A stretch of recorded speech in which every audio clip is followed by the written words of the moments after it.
লইট্টা শুটকি রান্না করবো আজকে। টমেটো, কাঁচামরিচ, রসুন আর পেঁয়াজ গ্যাস অন করে দিয়েছি। এখন দিয়ে দিব তেল, আর একটু তেল দিয়ে দিব পেঁয়াজ। এখন গরম করে পেঁয়াজ কুচি দিয়ে দিব,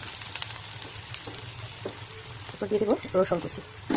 ভালো করে পেঁয়াজ কুচি এবং রসুন কুচি ভেজে নেব।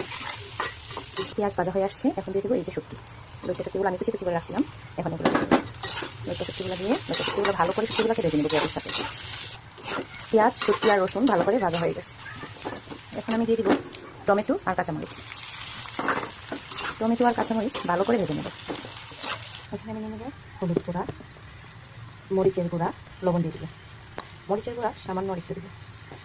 এখানে আমি হালকা পানি দিয়ে মশলাটাকে মিক্স করি। আমার মশলাটা রেডি হয়ে গেছে। এদিকে পেঁয়াজ, টমেটো, কাঁচামরিচ, শুটকি, রসুন সব সুন্দর করে ভাজা হয়ে গেছে। এখন আমি দিয়ে দিব আমার মশলা রেডি করা মশলা ভেজে নিয়ে এখন আমি ভালো করে কষাই নেব।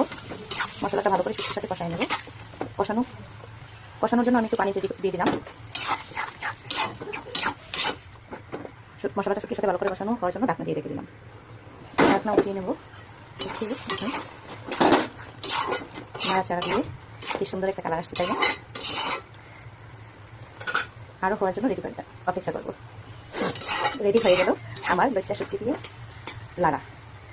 আমাদের অঞ্চলের ভাষায় এটাকে লইট্টা শুটকি লাড়া বলা হয়। এমনিতেই আমরা বলে থাকি লইট্টা শুটকির ভুনা, রসুন পেঁয়াজ দিয়ে লইট্টা শুটকির ভুনা।